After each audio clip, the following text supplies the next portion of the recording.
inicio cumprimentando a senadora Ana Rita, que preside essa sessão da Comissão de Direitos Humanos e Legislação Participativa, o ministro Gilberto Carvalho, a Maria Emília Pacheco, do Conceia, e ao Ronaldo Pagotto, representando os movimentos sociais, senador Jaime, demais participantes, né, senhoras e senhores. Eu queria iniciar tomando da expressão do ministro Gilberto Carvalho duas referências. A primeira, em relação à bendita polêmica, lembrar que, para mim, não causou nenhuma surpresa, ministro, a forte reação que nós vimos se materializar em determinados setores da sociedade brasileira, no sistema político mais horizontal da sociedade civil ou das instituições, entre estas as que têm natureza legislativa.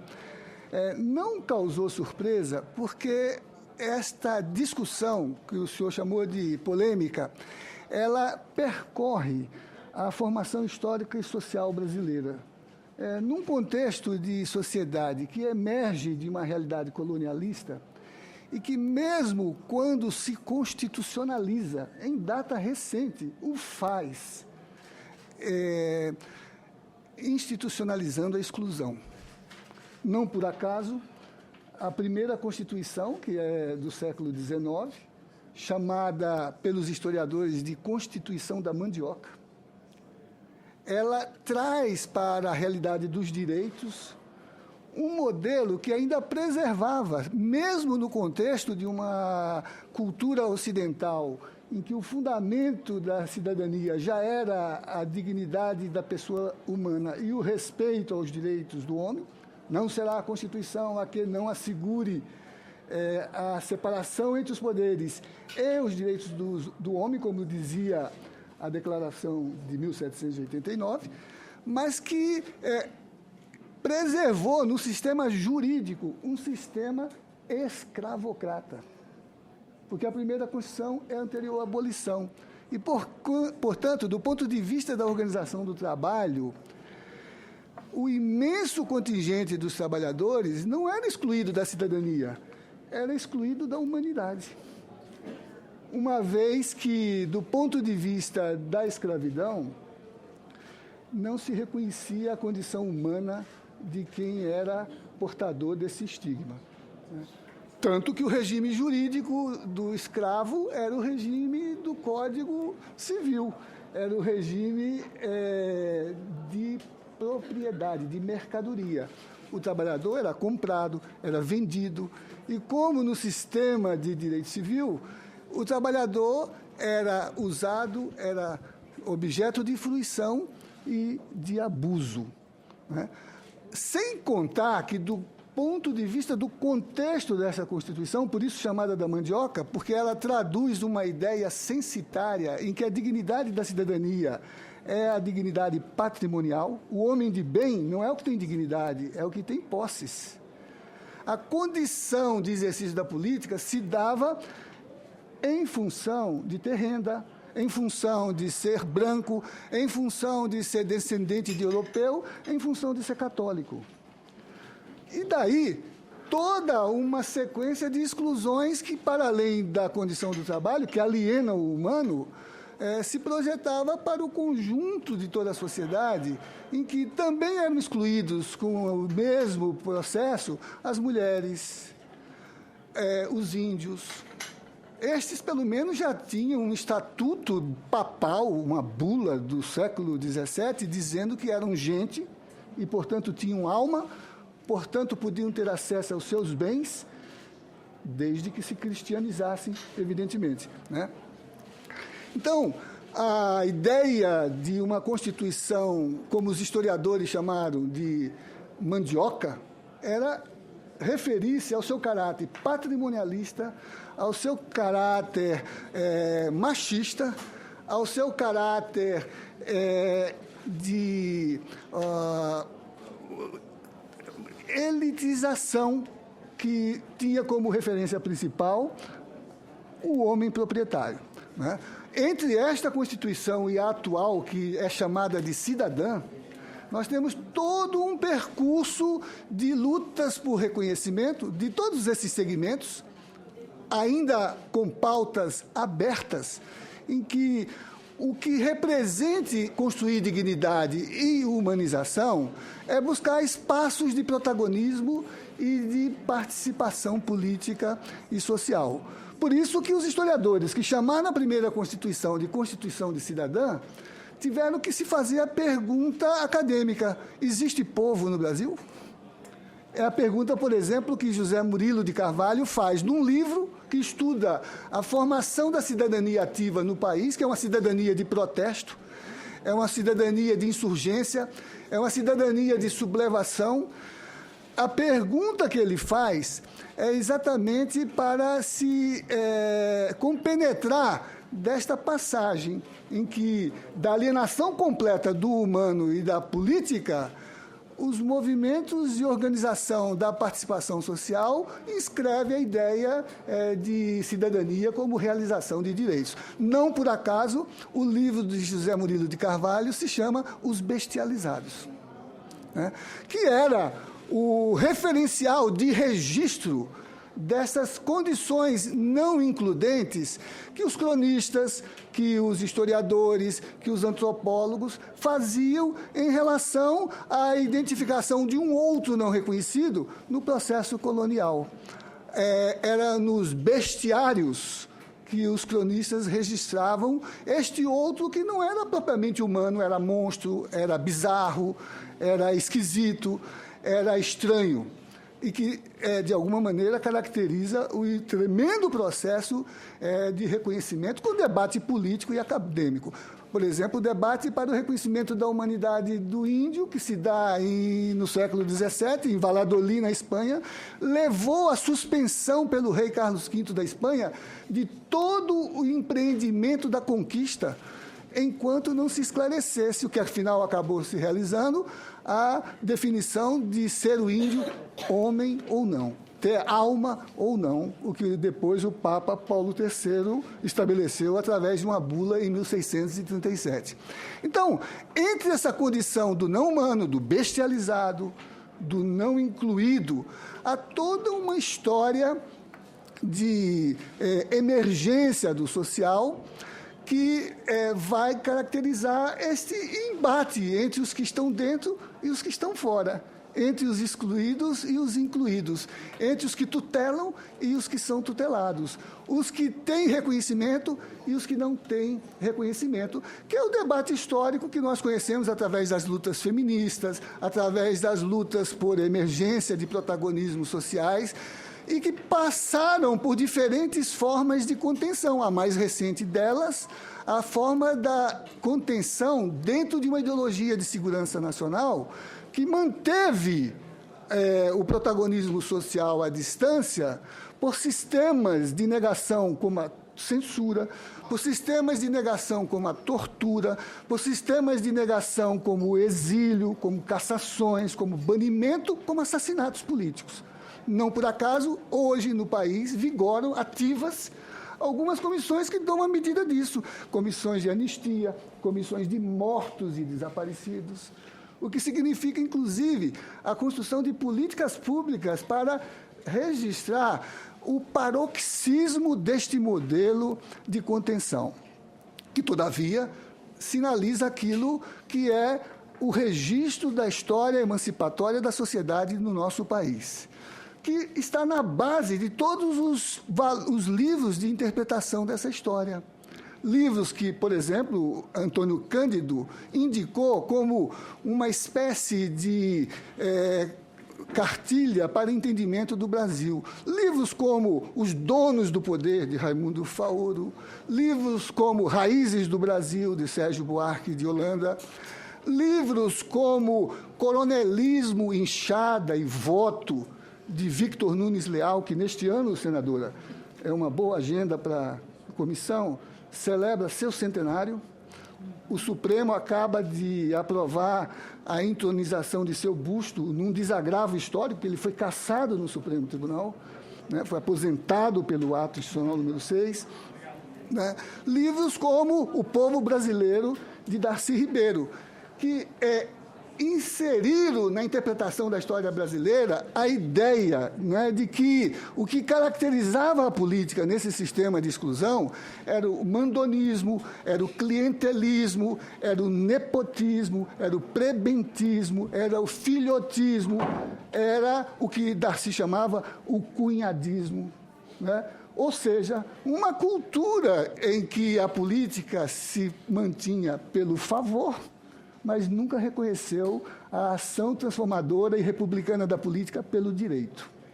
Então, é outra questão que o nosso ministro acentua e que eu acho que é importante registrar. Nada disso se fez sobre o princípio do reconhecimento formal, mesmo legislativo. Toda essa transformação se fez pela dinâmica da realidade. Por isso que o ministro disse que o decreto não criou nada. O decreto expressa a realidade. Quem criou a participação não foi o dirigente político, não foi o representante parlamentar, não foi o mediador judicial, não foi o intelectual. Quem criou a participação foi o povo.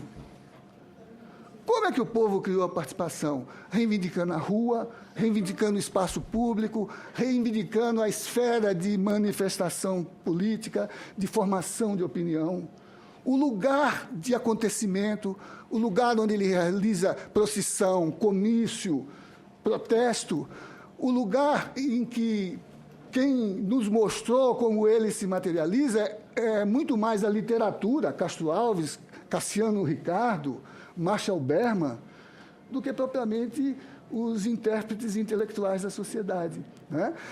Marshall Berman, por exemplo, em Tudo que é Sólido Desmancha no Ar, lembra que é na rua onde se reivindica a dignidade, a cidadania e os direitos que a multidão se transforma em povo. Então, aquela pergunta de José Murilo de Carvalho, há povo no Brasil, ela é respondida pela essa presença ativa, transformadora, militante, real, que inscreve a participação e que a faz se realizar, ainda que não exista legislação, ou ainda que se produzam legislações, porque foi contra a Lei de Segurança Nacional que essas manifestações se realizaram. Foi contra as constituições do arbítrio, as polacas e outras, que a construção das sociabilidades emergentes se estabeleceram. Então, nem me estranha a polêmica e as objeções, porque elas são tensionamentos desse tremendo processo, né? Que, na verdade, significa as nossas disposições para lidar com essas tensões, horas mais revolucionárias, horas mais reformistas. Às vezes, as reformistas são muito revolucionárias. O MST, por exemplo, que é muito revolucionário, pede reforma agrária, né?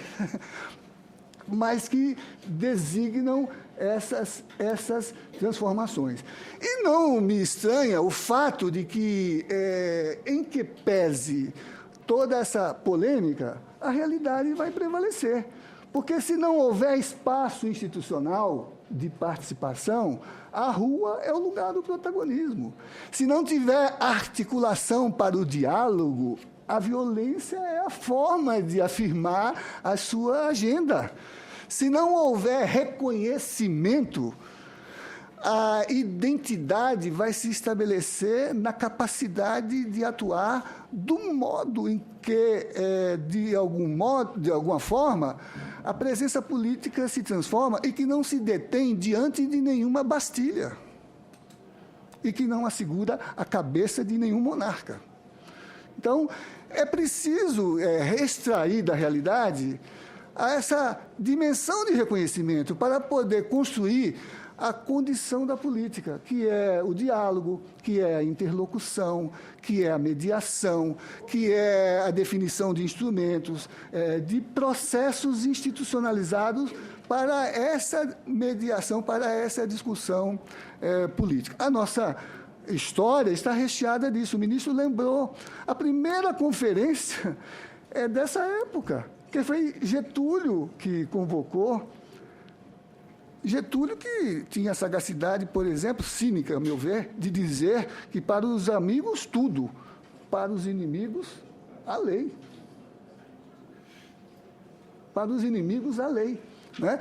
Então, a história da construção da cidadania no Brasil é a história da definição desses procedimentos. As conferências, que agora a gente estuda com este condão de descobri-las a partir dos monumentos legislativos, né?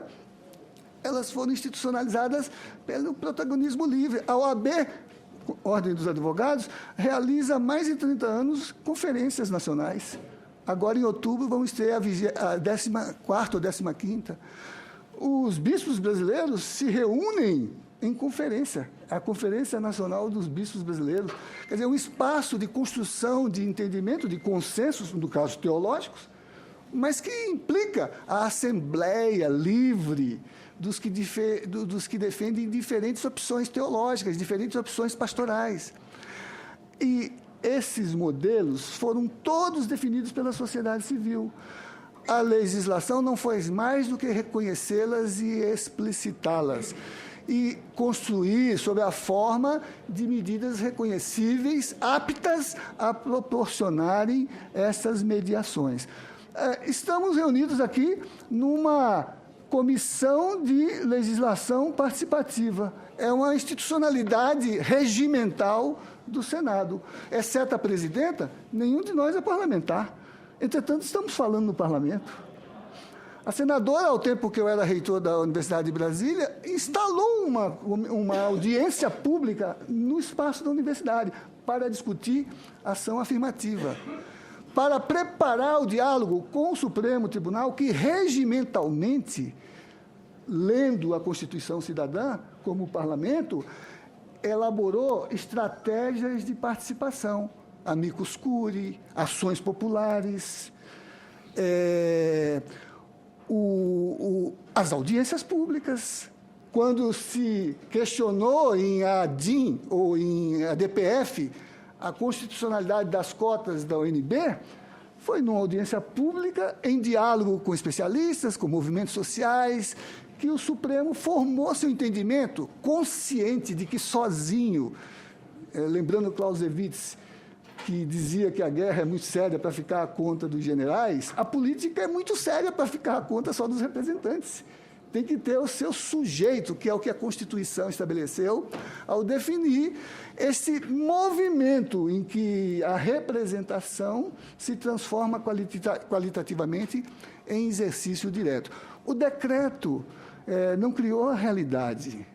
Ele criou instrumentos para que a realidade se tornasse inteligível.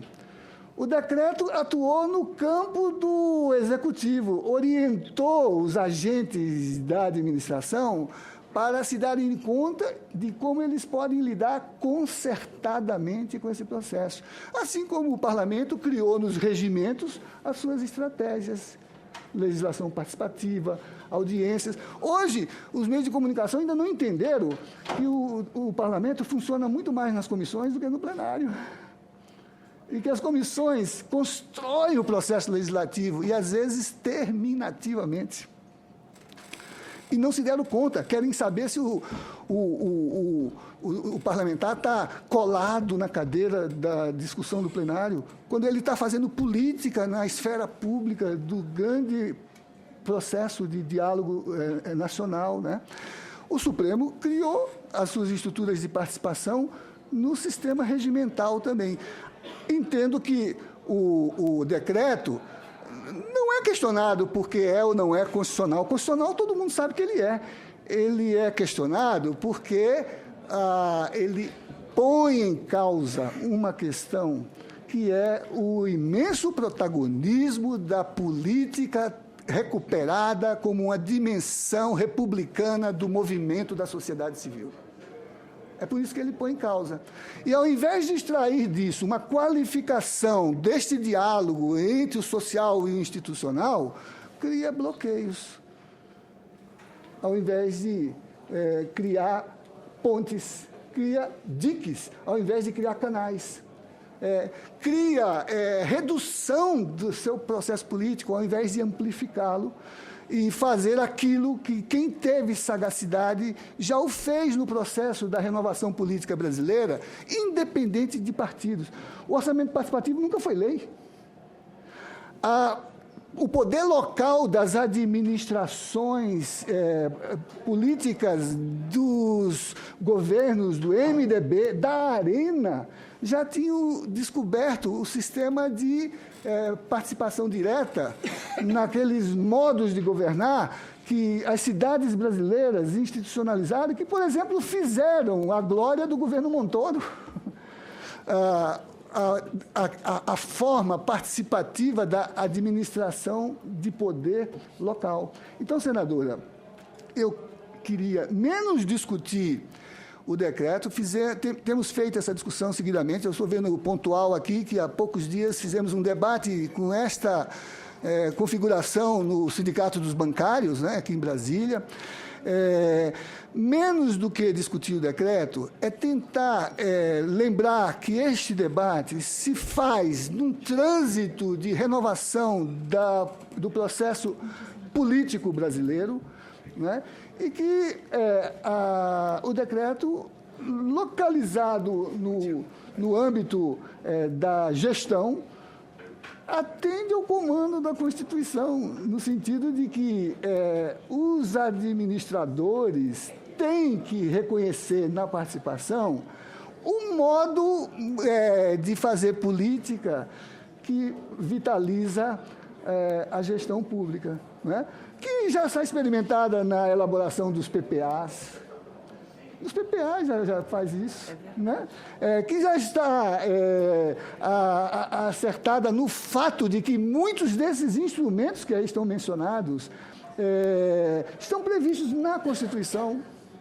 O SUS, todo o SUS está previsto com esse modelo de participação popular e controle social, que não é o controle democrático, porque o controle democrático é o princípio deliberativo. Do controle social, que é a instrumentalidade da participação política da sociedade organizada na construção e na execução das políticas públicas e na avaliação delas. Né?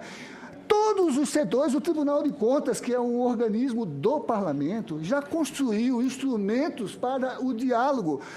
Há pouco, contra os convênios que o INCRA e o PRONERA elaboraram para fomentar a educação do campo, o tribunal tentou glosar os convênios e os ministros sentaram à mesa com os movimentos sociais para verificar e aprenderem com esse processo e recuarem quanto à glosa que estavam estabelecendo para restringir essas políticas, que são extremamente necessárias para lidar com a dramaticidade do conflito agrário. Né? O ministro outro dia falou no Ministério da Justiça e disseram que queria suprimir do Judiciário o fenômeno da conciliação. É o contrário, era valorizar o Judiciário, mas criar estratégias para a gestão da mediação. Então, eu queria me situar menos na análise pormenorizada do decreto, que é uma peça inexpugnável. Ele só será derrotado pelo voluntarismo da política, mas da política que tutela. E acho que o Parlamento tem uma oportunidade preciosa para se renovar quanto à concepção de política.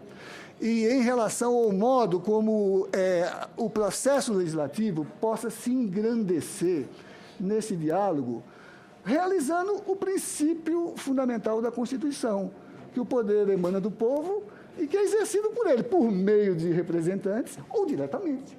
E esses são os instrumentos para essa renovação da política. Muito obrigado, senador. Bravo, Geraldo. Muito bem.